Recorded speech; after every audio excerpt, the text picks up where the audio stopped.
The views, thoughts, and opinions expressed in this podcast belong solely to those expressing them and do not necessarily reflect the OSIP Foundation Incorporated or any other group or individual.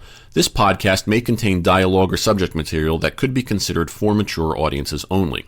All aspects of How You Play the Game and the OSIP Foundation Incorporated are protected by copyright and other state and federal intellectual property laws. Unauthorized use without the express written consent of the OSIP Foundation Incorporated is strictly prohibited. If you're interested in sponsoring How You Play the Game, please email us at podcast@osipfoundation.org. Your sponsorship may be tax deductible.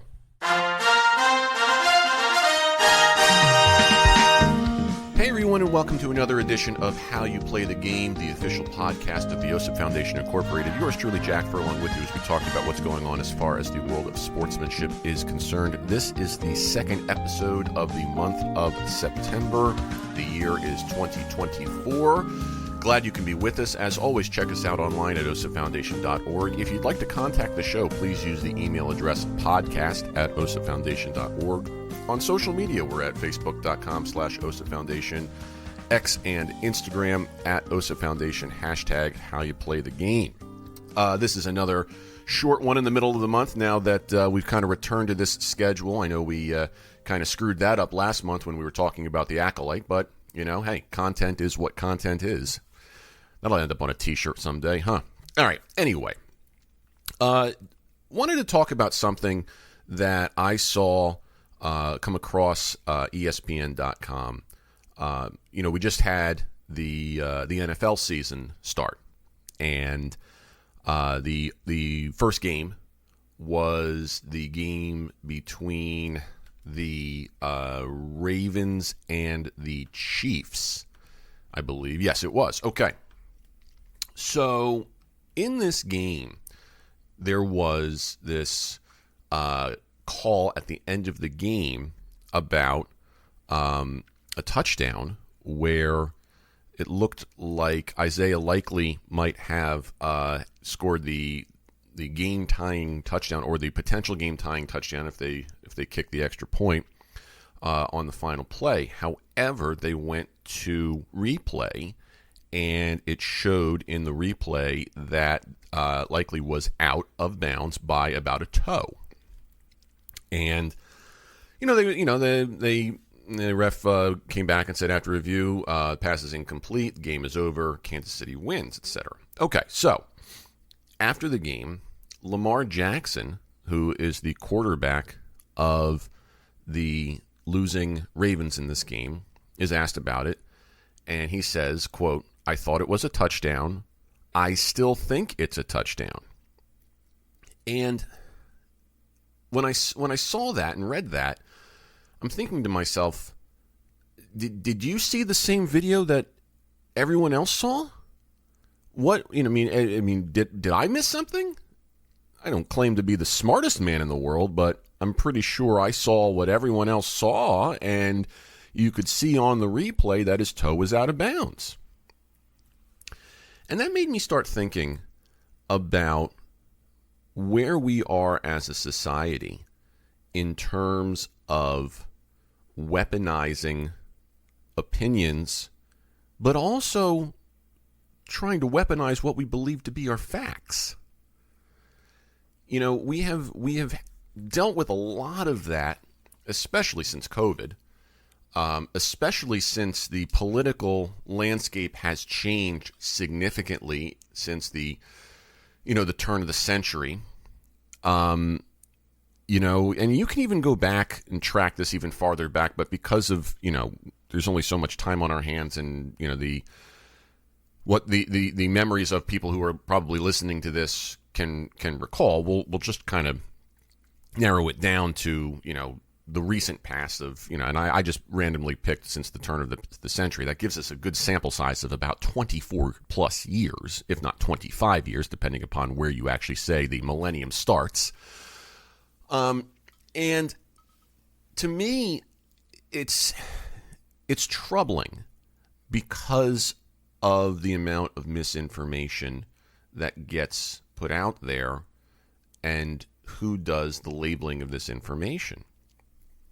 And as I was trying to think about what I wanted to discuss with this, another thing happened to me that I was like, huh, okay, this is this kind of goes along with it. So I'm watching the Monday night game between the 49ers and the Jets. I'm out at a bar, and there's a guy next to me who is definitely a little strange. I don't know if he had been drinking, but in speaking with the bartender, he was just like, this guy comes in, he's barking orders and whatnot, and it's just he was just very he came off as very impolite.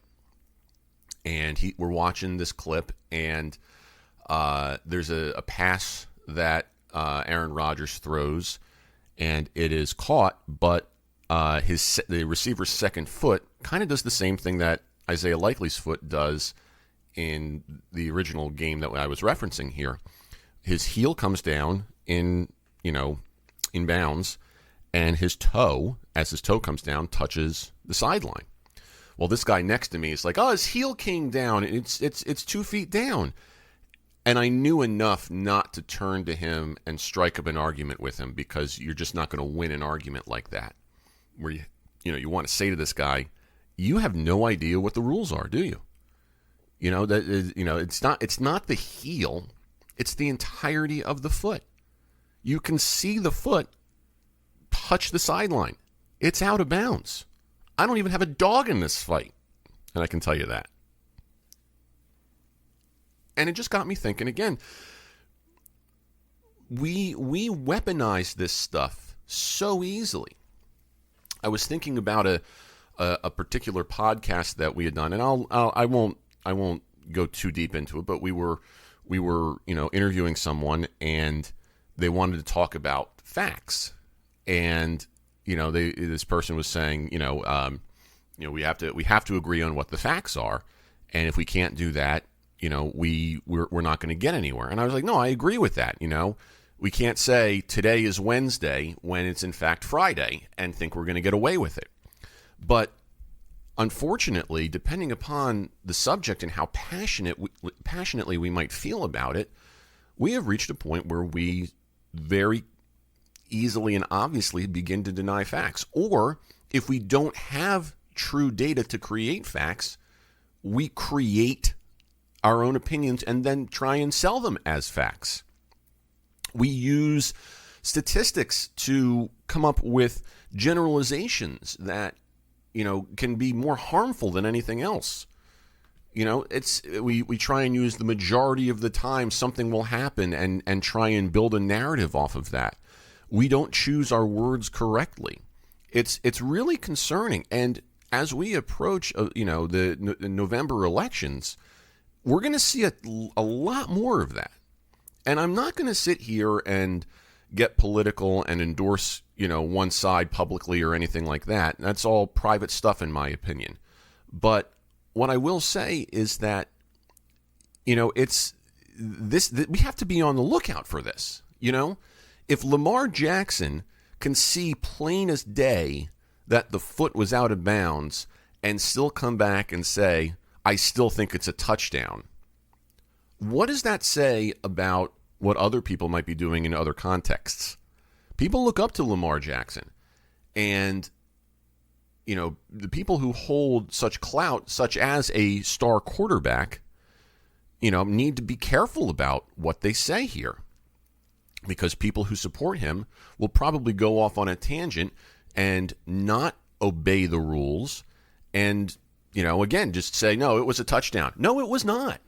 It's sad. It's sad, and it's scary that there are people who will that blatantly disagree with facts. But the problem is that we don't even know what the facts are anymore. Especially if you begin to consider what the media has done and how easy it is to have access to information. Wikipedia is easily manipulated. The media that we have on television and in print and on the internet and on radio and God knows wherever else, they can sensationalize things in order to get ratings and clicks, and they're driven by the dollar sign. We lack the integrity to either say, I'm not sure what the truth is, or to say, I need to do more research, or whatever the case may be.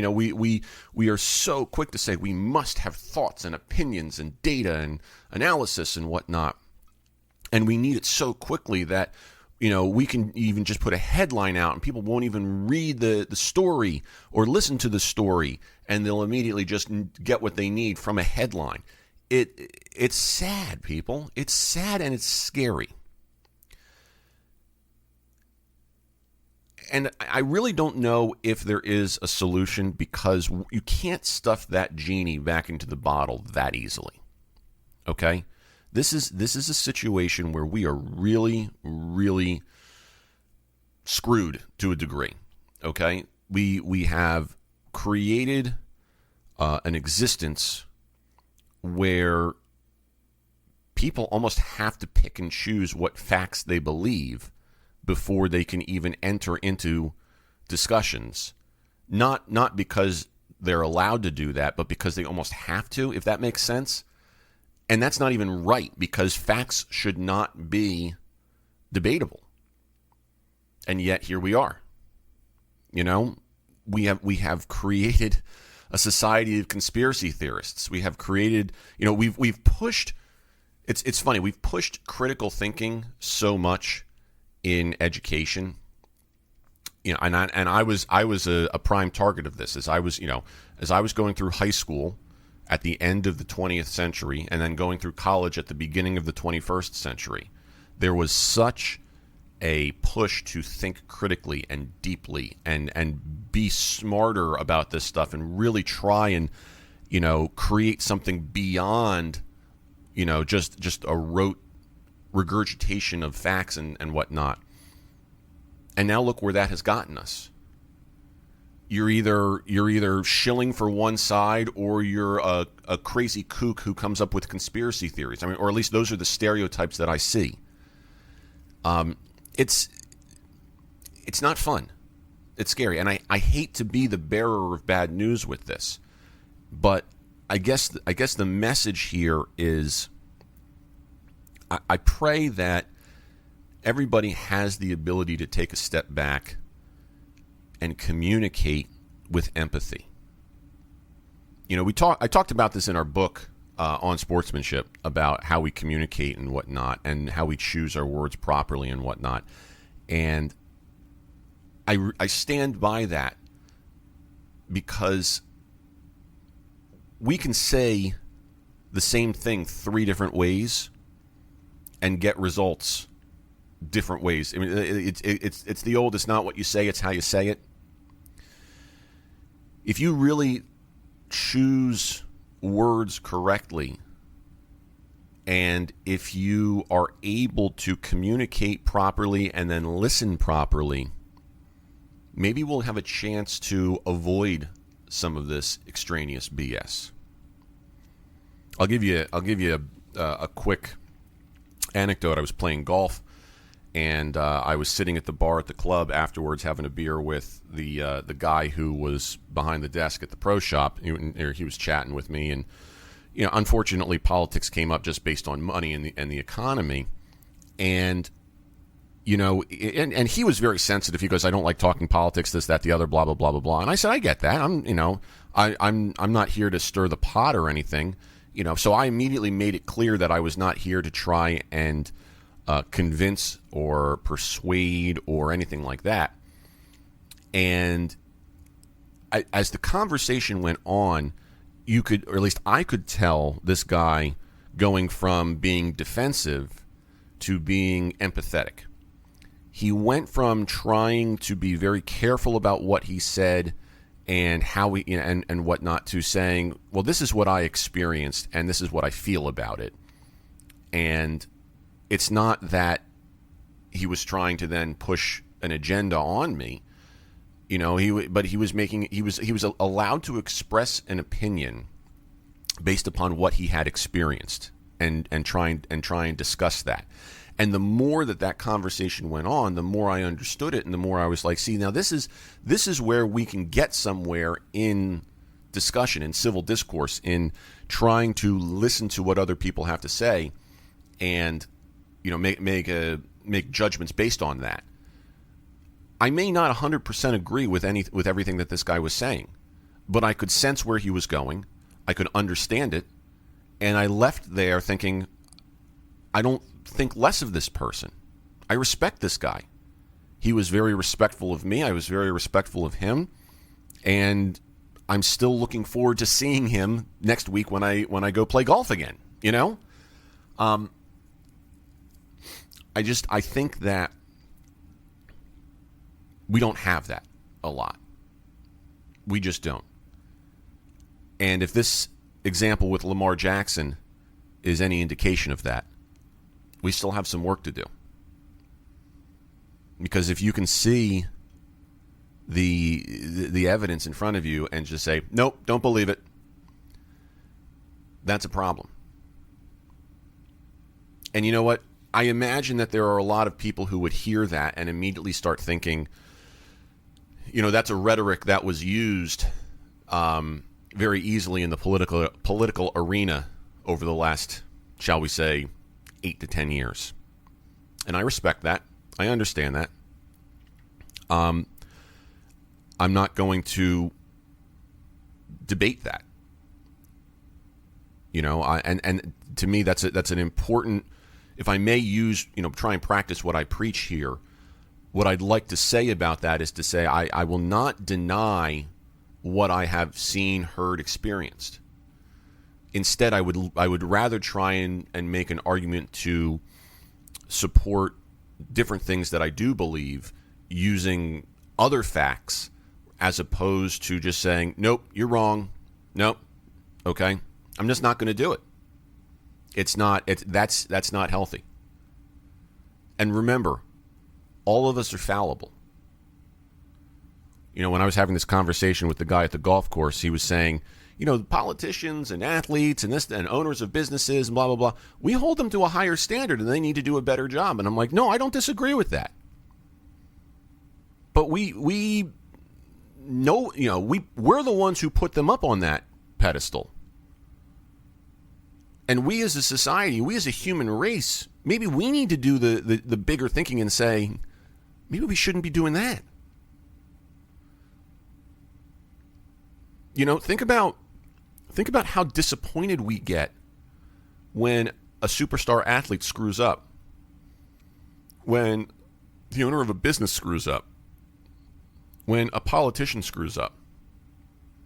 We're either supporting someone and denying that they did anything wrong, or we are calling for their head. There's no in between. And maybe there needs to be that in between. Maybe in the Lamar Jackson example, that what people who are supporters of the Ravens and Lamar Jackson should say, come on, Lamar, listen, I'm not going to think any less of you. I like your I root for the Ravens, etc. But let's be real here. Maybe we need more of that. I was reminded of that this year when Aaron Judge got ejected. I used to think that he was. I lulled myself into this sense of security that he was this infallible ball player, or he was the closest to an infallible ball player. Then he says one thing and he gets tossed, and there you go. It's a reminder. Same thing happened with Derek Jeter, who never got ejected in his career. But then you start learning more about him as an athlete, especially as those documentaries come out and this, that, the other. Whew. He's a tough cookie. And he doesn't care what I think. Most people don't care what I think, especially in that scenario, okay? Not a single member of the New York Yankees cares what I think. I can tell you that right now.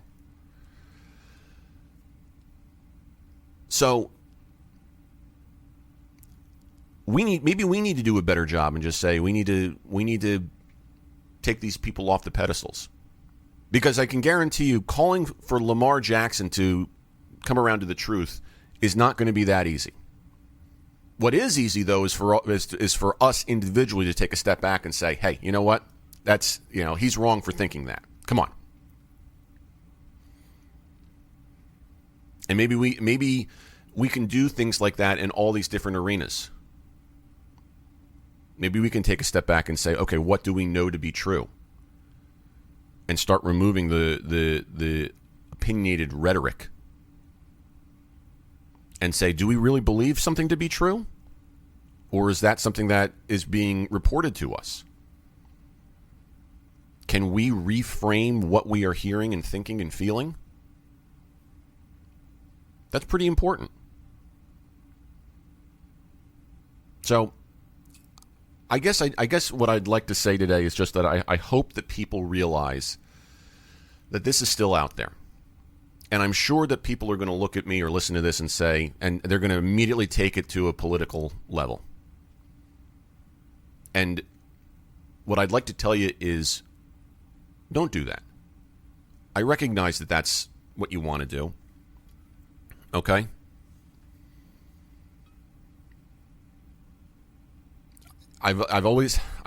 When people ask me about that kind of thing, I'll say this and then I'll wrap up. Okay? People ask me about like this upcoming presidential election and whatnot, and I would just say things like, listen, in all elections, try taking the candidate out of it. Remove the candidate, no matter the position. Look at the substance of the ideology. Compare how that works with your practical nature of your life. Not other people's lives, your life. And talk about it from there. Because I guarantee you, if you remove the ability of something to be represented by a person, and you start talking about philosophy and the practicality of that philosophy, you'll start to see things a little differently. Maybe you don't change your opinion. Maybe you just start to empathize with another person.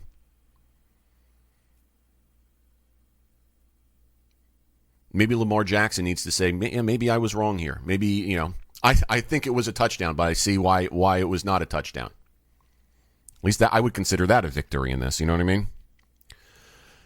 Anyway, that's all for me today.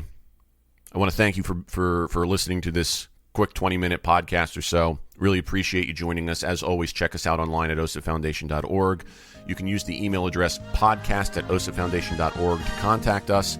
Facebook.com/OSAFoundation, X and Instagram @OSAFoundation, hashtag how you play the game. We'll talk to everybody in just a few short weeks.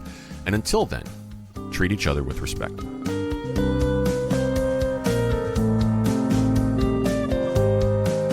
How You Play the Game is a production of the OSAF Foundation, Incorporated. The producer-engineer of this episode is Sean Ryan. Music by Soundspring Studio.